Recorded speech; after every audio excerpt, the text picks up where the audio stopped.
So I had a request for one of them "What's in My Truck" videos, and wind's blowing too freaking hard today to be doing any timber falling. So we're staying home today. Anyhow, hopefully the wind don't mess the sound up too much. But so I generally have 3 saws with me, 2 fallen saws, and my Linden saw. This one lives in the skidder. It's an 036 for now, or well, 360, 461, so 64. For security, you see that it's welded on both ends, padlock. You know, it's not a big chain, it's cuttable, but whatever.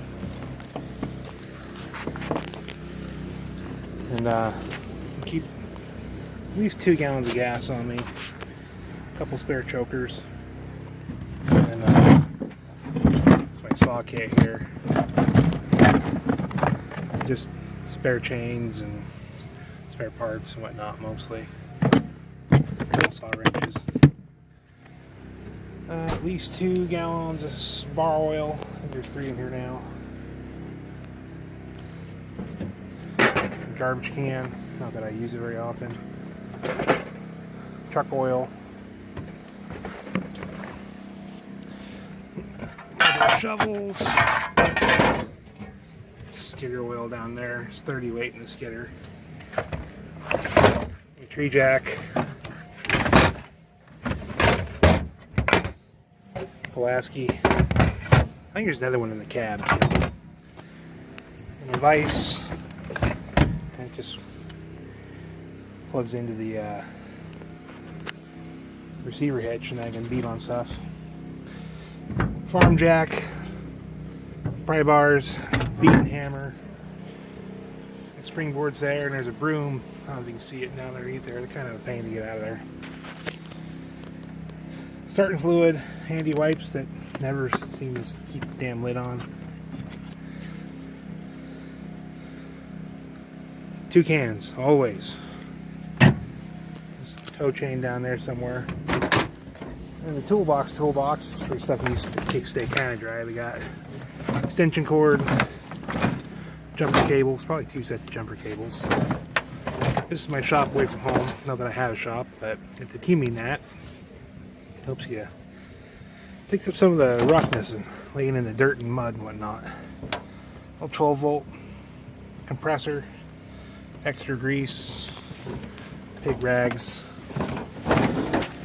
So we got various tire tools, 3/4 drive, 1/2 inch drive, 3/4 sockets, grinder, baling wire. There's other random crap in there. Here's that. I'm looking for that. Some of my homemade Marlin spikes. This store-bought ones are like $15 a piece. We got socket set, wrenches, pliers, whatnot. It's pretty much all the tools I use for just about everything. Somewhere in the bottom there, you can see one of them at least. Handful of spare bars. I think the 42's in there. A 36 and a 32. Couple more chains. There are freaking chainsaw chains everywhere. More starting fluid. Pretty much everything I need to work on is in here. If there's any special tools, they're in the shop. Nothing fancy. Try not to carry anything expensive. I mean, you know, store brand stuff works. You know, Cobalt or whatever Home Gyppo is selling you. They're in the same place. I don't carry a spare tire, but there's one right there.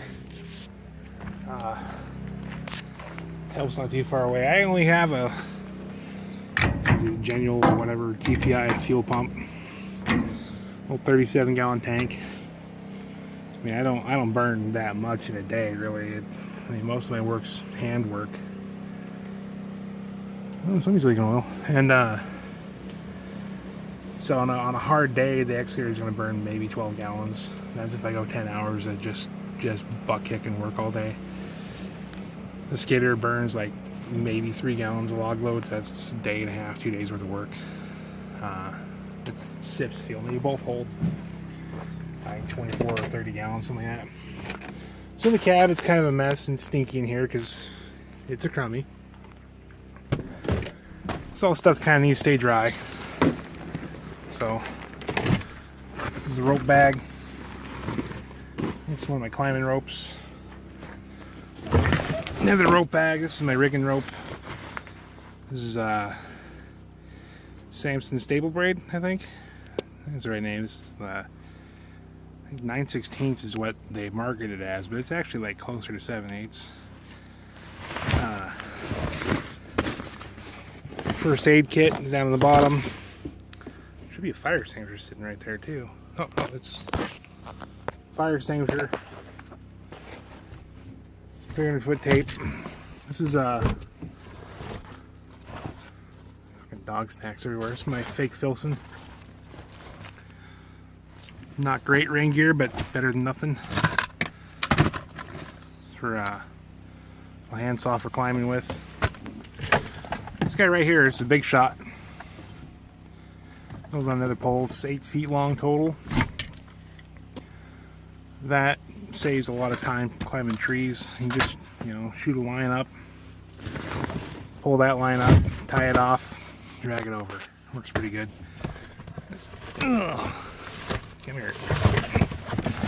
Throw bag kind of goes with the big shot. It's just throw line, little itty bitty little stuff. Some I think 12-ounce bean bags in there. So there's that. And we'll roll this back around the other side. I think this is my climb line, and there should be another like rigging line in there too. 1/2 inch. They're both 1/2 inch. One's the blue and the Samson stable braid. The other one I think is a Yale. Don't remember. Don't really care about brands on rope as long as they're good. Whole bag of earplugs. It was full once. I'm trying to get a new one.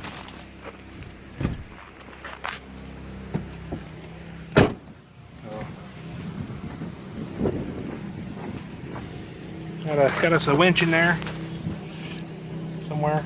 Can't remember the name brand's Schmitty-built, I think. It's a 9,500 pound winch. Works pretty damn good. So the typical floorboard of a crummy. A couple spare tapes. Rear view mirror I bought when I bought the truck 2 years ago and had to put in. Hey, heavy. So over here, I have a collection of hard hats. The old Mac T, McDonald T, hat standard. The runes for protection. The water jug. Don't go anywhere without extra drinking water. So,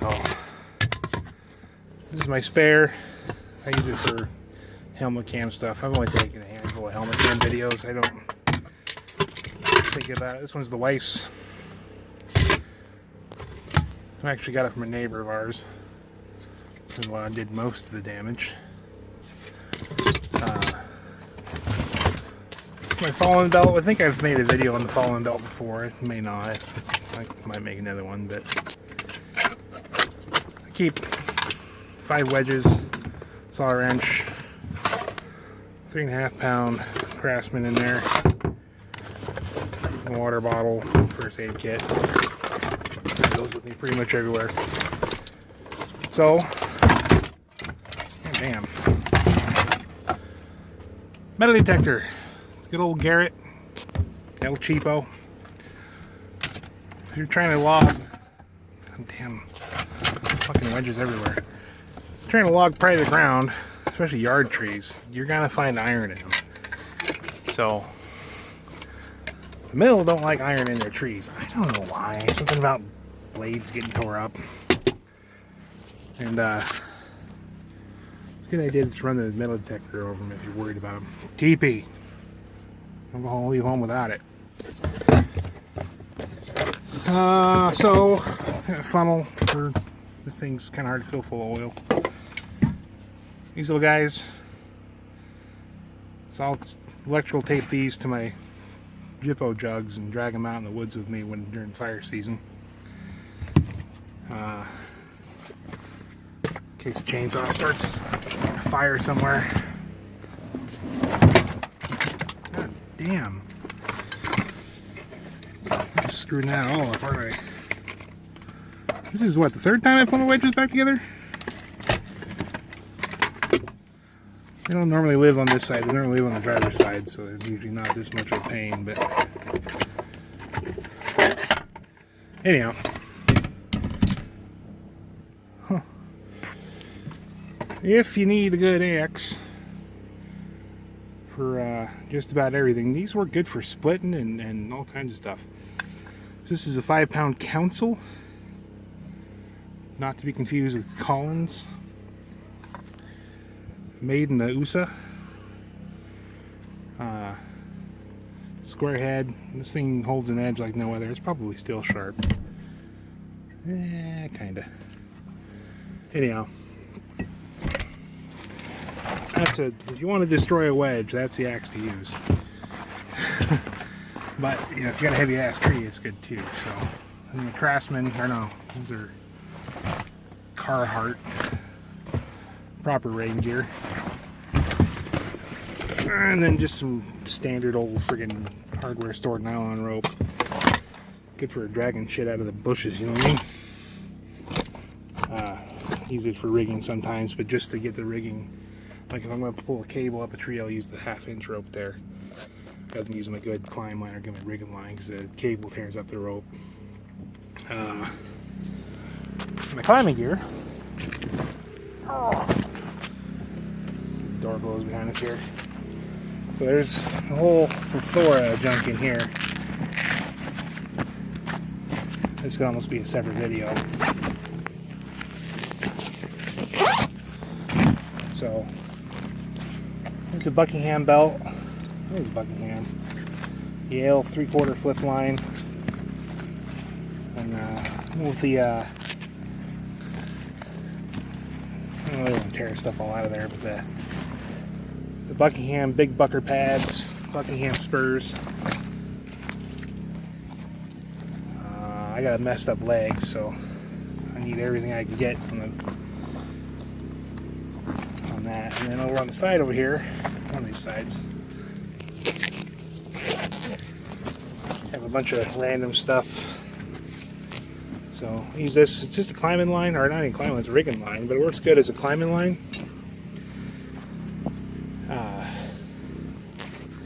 Lark's head on one end, and then I'll use a prusik on the other. And there's just a whole bunch of aluminum junk. Figure 8, this thing Dander killed me once. My fault. A couple of ascenders, a bunch of beaners, micro pulley, saw leash, another ascender. Alright, there's Skookum as frig. It's Petsolite.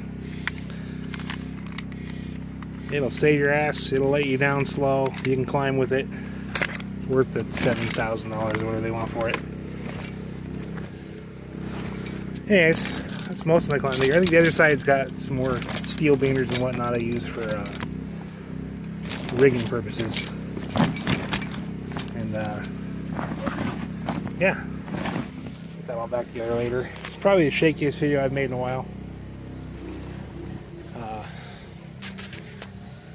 Homemade headache rack, none of that aluminum junk you see on other cars. That's a CD radio. It's tucked into the cigarette holder, I guess. I don't know what the hell that thing changed for. I don't know. Cut a hole in the back, plug the wires through, good to go. Spare parts for the skidder. Dash of crummy is a funny thing. We got spare chains, more spare chains, brass the wife picked up, tooth stuff, one glove, should be 2 up there, more spare parts, leftovers from a trip to Wyoming, broken parts, sunglasses you can't see out of, anyhow, it's kind of it. Just stuff I need fairly off. No, in the DeWilt case here, it's just it's not what you think it is. It's actually just a is it an converter, converts 12 volt to 120, and the battery charger for my grease gun. That's it was in the excavator. That's all it is. It's just a handy place to keep that stuff. I use it pretty often. Yeah, if you need to run a grinder or whatnot, there used to be 2 grinders and I blew one of them up. In the main toolbox, anyways. You can run a grinder out in the bushes. A little AC inverter is all you need to do. It plugs into the friggin' cigarette lighter or hooks onto the battery, either way. And you can run a grinder for a couple hours without being anywhere near civilization and have full power, unlike the battery-powered ones. You know, and if it starts getting low, the